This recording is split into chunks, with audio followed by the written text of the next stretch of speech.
Next topic is refactoring. Refactoring क्या है? Refactoring क्या मतलब किसी चीज की किसी एग्जिस्टिंग डिजाइन में या किसी एग्जिस्टिंग कोड में उसको फिर से कुछ इम्प्रूवमेंट करना, उसमें कॉन्टिन्यूअसली कुछ चेंज करते रहना, उसको बोलते हैं हम लोग refactoring. So refactoring is the practice of continuously improving the design of existing code without changing the fundamental behavior.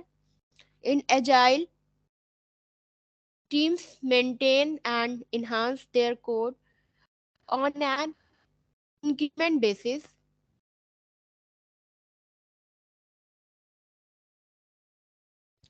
From sprint to sprint, if code is not refactored in an agile project, it will result in poor code quality, such as unhealthy dependencies between classes or packages, improper class responsibility allocation, too many responsibilities per method or class, duplicate code, and a variety of other types of confusion and clutter.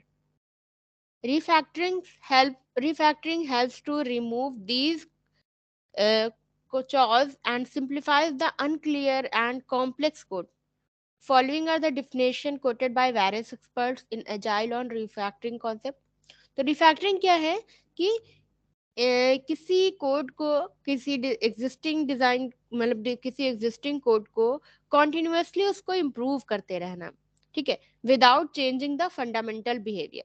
मतलब उसका जो fundamental behaviour है उस पर कोई फर्क के बगैर सिर्फ कोड में कुछ ना कुछ इम्प्रूवमेंट करते रहना, उसको रिफैक्टर करते रहना, ठीक है। अगर हम लोग कोड को रिफैक्टर नहीं करते हैं, मतलब हम लोग क्या एजाइल में क्या है कि स्प्रिंट्स में वर्क को स्प्रिंट्स में डिवाइड किया जाता है। तो हर स्प्रिंट में हम लोग क्या करते हैं, कोड को कुछ ना कुछ उसमें कोड में मॉडिफिकेशन करते रहते हैं, लेकिन जो उसका ओरिजिनल जो बिहेवियर है वो उस पर कोई मतलब वो एज इट इज रहता है। मतलब जो उसका जो फंडामेंटल बिहेवियर है उसके ऊपर कोई फर्क नहीं पड़ता, सिर्फ कोड को चेंज करते हैं। मतलब जैसे कि कोई कोड है तो उसको अब ऐसे नहीं ऐसे लिखा जा सकता है, उसको ऐसे और सिंप्लीफाई बनाया जा सकता है। मतलब सेम सेम फंक्शन के लिए हम अलग अलग तरह से हम लोग उसको रिफैक्टर करते रहते हैं, चेंजेस करते रहते हैं उसमें। जैसे कि अगर मान लिया हम लोग रिफैक्टरिंग ना करें, चेंजेस ना करें, तो उससे क्या होता है कि जो कोड की क्वालिटी होती है वो पुअर हो सकती है, पुअर हो जाएगी। जैसे कि उसमें डिपेंडेंसीज हैं, उस पर कुछ अनहेल्दी डिपेंडेंसीज हो, मतलब डिपेंडेंसीज जो हैं वो इधर उधर हो सकती हैं, ठीक है, वो सही से उसका अरेंजमेंट ना हो, ठीक है, क्लासेस और पैकेजेस में, ठीक है, किस तरह से उसका जो डिपेंडेंसी है उस पे उसमें कुछ आपको मतलब कुछ उसमें उसकी क्वालिटी में इफेक्ट पड़ सकता है, ठीक है, क्लास को प्रॉपर तरीके से नहीं एलोकेट किया गया है, ठीक है। तो बहुत सारी चीज़ों को, यार बहुत सारा डुप्लीकेट कोड है, ठीक है।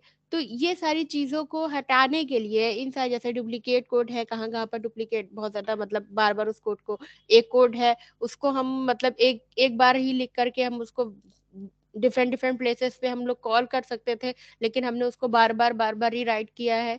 तो ये सारी चीज़ों को, इन सारी चीज़ों को रिमूव करने के लिए हम लोग रिफैक्टरिंग का यूज़ करते हैं कि जहाँ पर भी कोड की क्वालिटी में मतलब कुछ इम्प्रूवमेंट जहाँ पर भी किया जा सकता है उसको हम लोग उसको रिफैक्टर करते हैं, ठीक है। तो रिफैक्टरिंग के डिफिनेशन क्या सकते हैं? Refactoring is a behaviour preserving transformation. एक refactoring is a change made to the internal structure of software to make it easier to understand and cheaper to modify without changing its observable behavior. ये Martin faller ने definition दी थी कि refactoring में क्या है कि हम लोग सॉफ्टवेयर के इंटरनल स्ट्रक्चर को चेंज करते हैं, यानी कि उसके कोड को चेंज करते हैं बिना उसके बिहेवियर को अफेक्ट किए बगैर। मतलब हम लोग सिर्फ इंटरनल स्ट्रक्चर चेंज करते हैं, लेकिन जो उसका ऑब्जर्वेबल बिहेवियर होता है वो एज इट इज रहता है, ठीक है। It is the it is best to refactor continuously rather than in phases. Refactoring continuously prevents the code from getting complicated and helps to keep the code clean and easy to maintain. In agile development, There can be short and separate sprints to accommodate refactoring. This module provides an overview of the technical engineering practices of refactoring which would be implemented in agile projects. So refactoring से क्या हम लोग करते हैं कि हम लोग उसको कोड को सिंपल बनाने की कोशिश करते हैं, मतलब उसको जो है जो भी उसमें एक्स्ट्रा जैसे कि क्या बोलते हैं उसमें जितनी भी क्या बोलते हैं जिसमें जितनी भी उसमें अनहेल्दी चीजें आ गई हैं या जितनी ज्यादा जितना भी डुप्लीकेट कोड है उन सबको हम लोग जो है उसको हम क्या करते हैं, उसको रिमूव करने के लिए जो डुप्लीकेट कोड है उसको हटाने के लिए और कोड को बिल्कुल क्लीन और इजी बनाने के लिए हम लोग रिफैक्टरिंग का यूज करते हैं।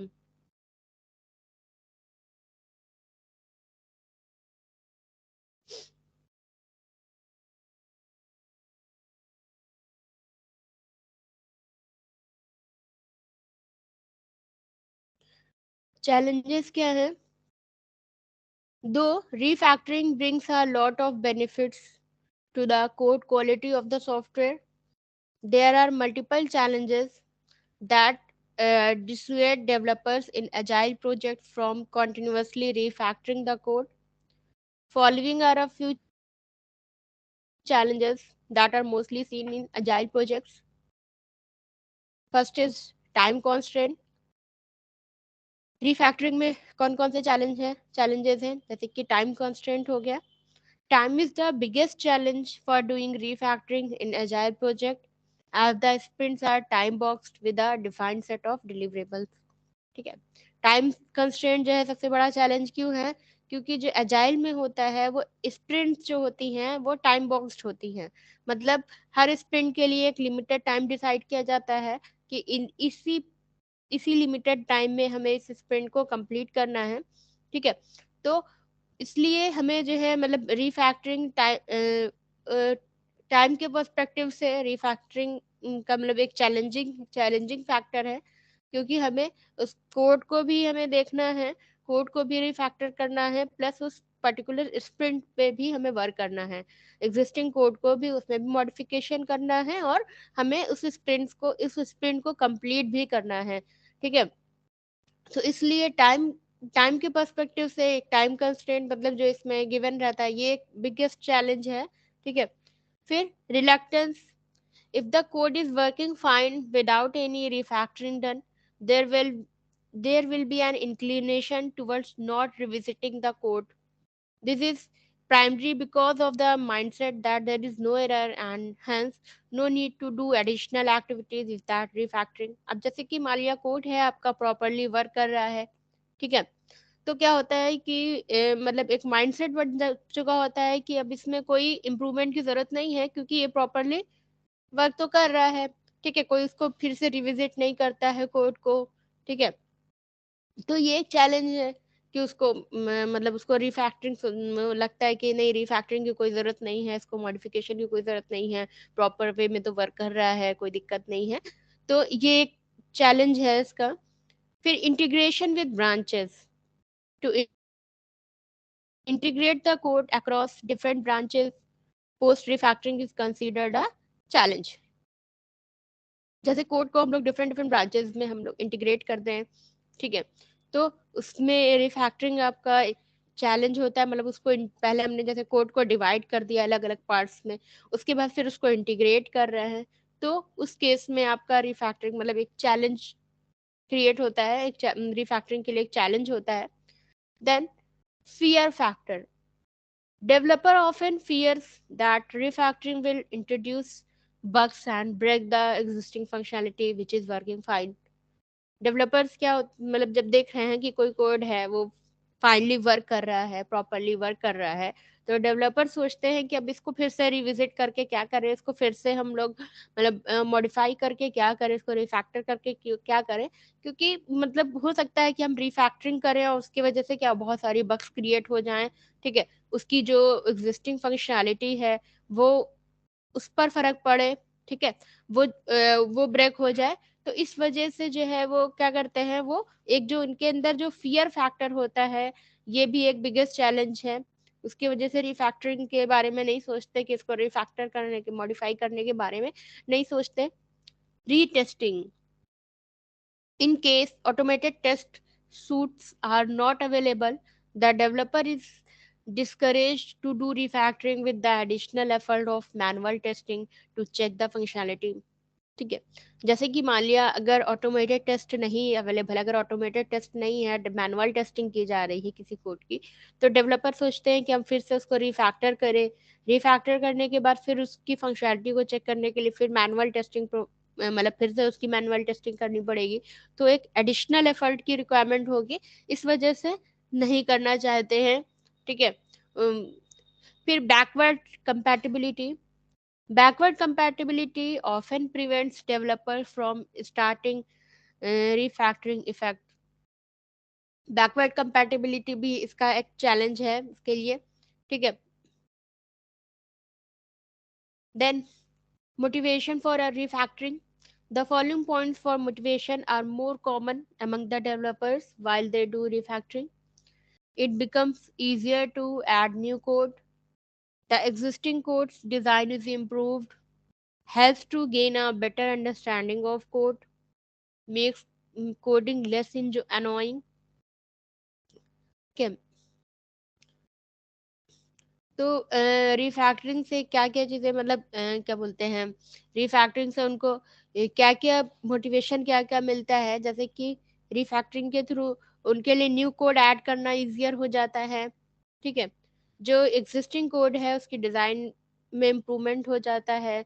ठीक है, कोड थोड़ा सा इजियर हो जाता है। जो डेवलपर, मतलब जो रिफैक्टरिंग करते हैं उनको, मतलब कोड को जब उस एग्जिस्टिंग कोड को रिफैक्टर किया जाता है तो उसको, उसकी डिजाइनिंग में भी इम्प्रूवमेंट हो जाता है, वो थोड़ा सा और सिंपल बना दिया जाता है, और उसमें फिर न्यू कोड ऐड करने में आसानी हो जाती है। ठीक है। Helps to gain a better understanding of code, code को आसानी, मतलब उसकी अंडरस्टैंडिंग भी बढ़ जाती है। भाई कोड को इंसान बार बार किसी कोड को फिर से उसको चेक कर रहा है, कोई उसको फिर से उसको मॉडिफाई कर रहा है, उसमें डिपेंडेंसीज चेक कर रहा है कि कहीं पर डिपेंडेंसीज में कोई गड़बड़ी तो नहीं है, कहीं पर आपका डुप्लीकेट कोड तो नहीं है। तो उससे कोड को अंडरस्टैंड करने में एक मतलब आसानी हो जाती है। ठीक है, और कोडिंग जो है इजियर हो जाती है। एडवांटेजेस क्या है रिफैक्टरिंग का? Refactoring in small steps helps to prevent defects from being introduced। The following points can be further perceived from the benefits of implementing refactoring. It improves the software extendability. It reduces the expense of code maintenance. It provides standardized code architecture improvement without impacting software behavior, provides more readable and modular code। तो ये सारे advantages हैं। Software की एक्सटेंडेबिलिटी को बढ़ाता है। ठीक है। कोड मेंटेनेंस पे जो एक्सपेंस है उसको घटाता है। ठीक है। एक स्टैंडर्ड कोड प्रोवाइड करता है, कोड में स्टैंडर्डाइजेशन प्रोवाइड करता है, आर्किटेक्चर में इम्प्रूवमेंट होता है। जबकि सॉफ्टवेयर का बिहेवियर, उसका जो फंडामेंटल बिहेवियर है उस पर कोई इम्पैक्ट नहीं पड़ता, वो एज इट इज रहता है, सिर्फ उसके आर्किटेक्चर को इम्प्रूव करता है। ठीक है। और कोड को और ज़्यादा रीडेबल फॉर्म में लाता है। ठीक है, उसको और मॉड्यूलेट करता है। ठीक है। Modular components refactor to maximize possible reusability। Then precautions for refactoring. Too much pattern focus takes away the focus from writing small, simple, and understandable code.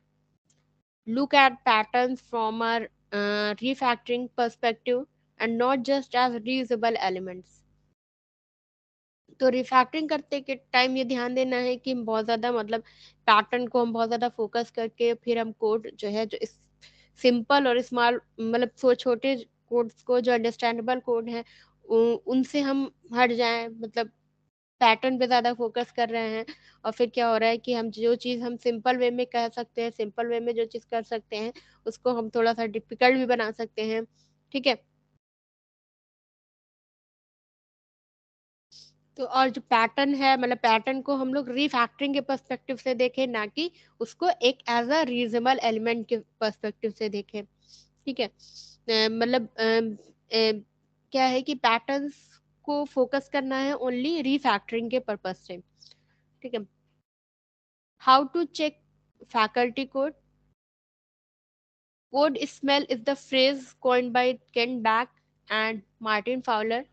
Some of the most important smells in code are जैसे duplicated code.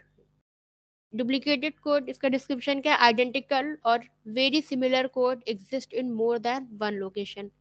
Duplicated code क्या है, जो मतलब एक जैसा code, identical code एक से ज्यादा जगह पर मौजूद हो, तो वो डुप्लीकेटेड कोड हो गया।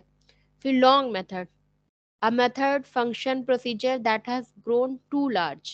ठीक है, जैसे लॉन्ग क्लास हो गया, तो a class that has grown too large, too many parameters। A long list of parameters is hard to read and makes calling and testing the function complicated। ठीक है, बहुत ज़्यादा पैरामीटर्स होंगे तो उनको रीड करना थोड़ा सा कठिन होगा, और टेस्टिंग और मतलब उस बहुत ज़्यादा मतलब उनको रीड करना भी हार्ड होगा, और फंक्शन को टेस्टिंग करना और उसको कॉलिंग करना में थोड़ा सा कॉम्प्लिकेटेड होगा। फीचर इनमें a class that uses methods of another class excessively, lazy class, a class that does too little। जैसे कोई ऐसी क्लास यूज हो रही है जिसका ज्यादा कोई यूज भी नहीं है हमारे कोड में। ठीक है, फिर contrived complexity, forced usage of overlay complicated design pattern where the simpler design would suffice। ठीक है, जैसे कि हम मतलब जो है कॉम्प्लिकेटेड डिजाइन पैटर्न से जो हम पैटर्न का यूज कर रहे हैं, जहां पर हम लोग सिंपलर डिजाइन को भी यूज कर सकते थे। Then complex to debug, code has become complex enough to debug.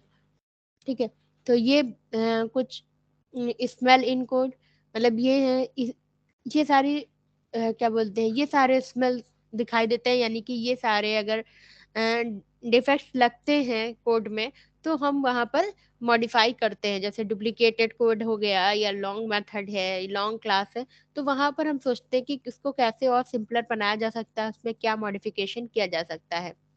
Then guideline for refactoring, make sure the code is working before you start. ठीक है, रिफैक्टरिंग से पहले मतलब क्या है, हमें देखना चाहिए कि कोड जो है आपका वर्किंग है कि नहीं है। Ensure that an automated test suite is available and provides good coverage.